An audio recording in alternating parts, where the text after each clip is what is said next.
guys, come with me to the Science and Industry Museum located in Castleford, Manchester. It's free, guys, so before we get started, please make sure to like, comment and subscribe to this video. Guys, the sun is finally out. This is what I like to see in Manchester. What I've been waiting for. Can't stand when the weather is just bleak and dreary. But this is what I like. Come on, Manchester. Keep it coming. So I'm on my way to the Science Museum. Trying to figure out my bearings at the moment. The thing with Manchester's, it's always like some back end, some park. Look at this now, guys. A random park in the middle of the city centre. Like, come on. It's the St John's Gardens. I'll try a cut through here. We'll have a little look. Why not? See if we're going the right place. Look how beautiful it is.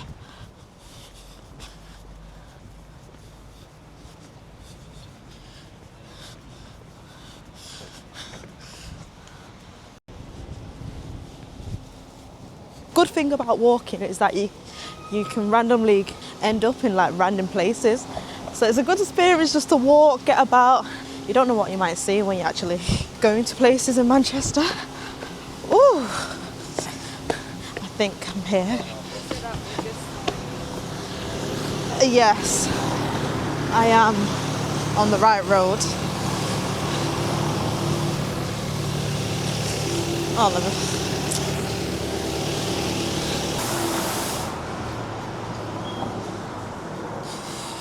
Here we have it, guys. Oh, you can actually get the free bus around the city in the number one. I didn't even know that. I'll be taking that next time.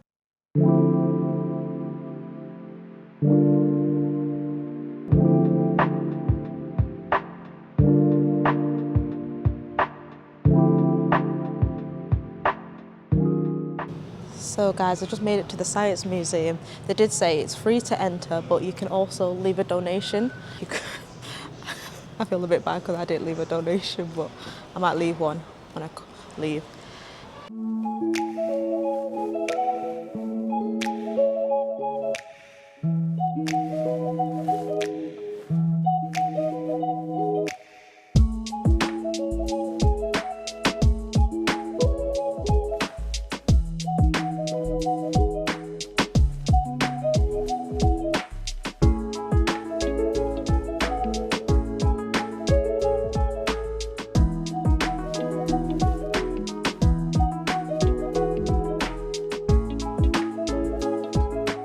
Here we have this Stephen Hawking exhibit. Definitely excited for this one because I'm a huge fan of his work and what he was able to achieve over his lifetime. I'm really interested to see what he has at this museum.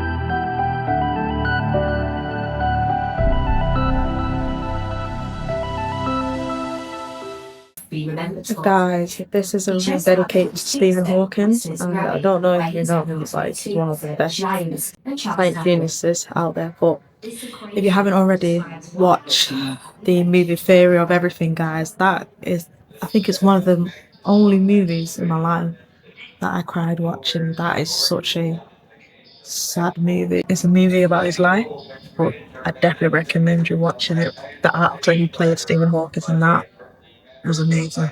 To even see his wheelchair, it's so amazing.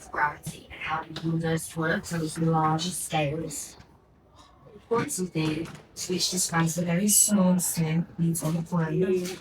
and thermodynamics.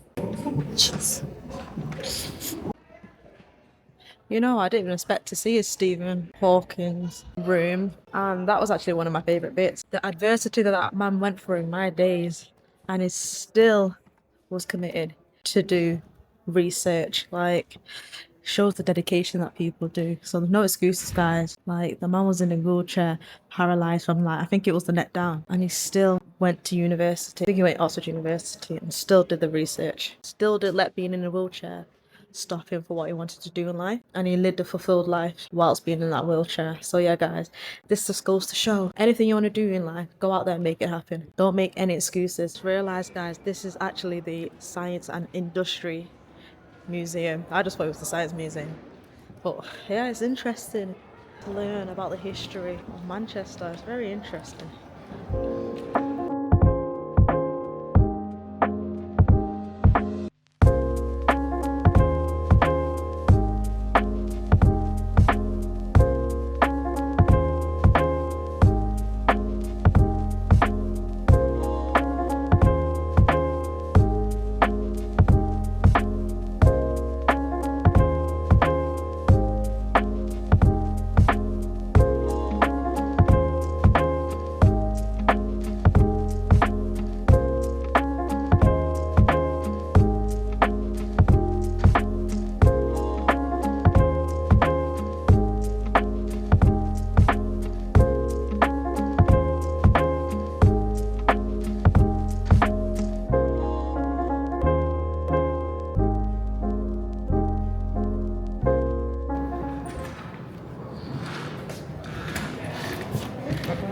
Thank you.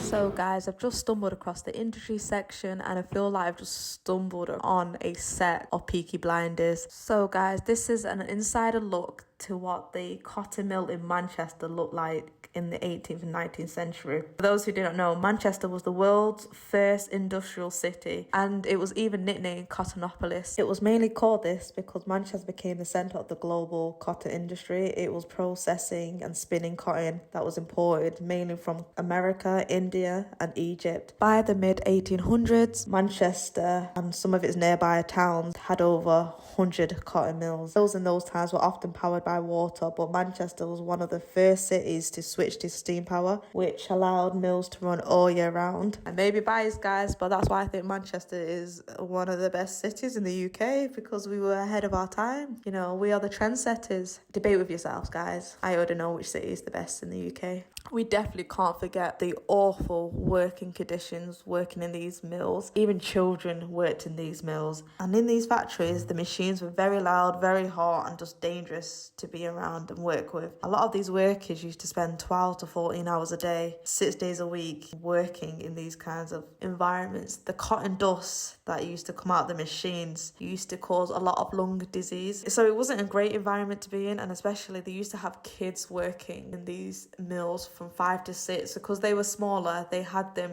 go into the machines when the machines got jammed to try and unjam the machines, and a lot of the time a lot of the kids' fingers and hands got trapped or got amputated. But just imagine guys, like sending your kids off to work at 5 to 6. Like, to even think that there was a time that happened, it's just crazy.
So guys, I had a great time at the Science and Industry Museum. I do recommend you guys going to the Science and Industry Museum.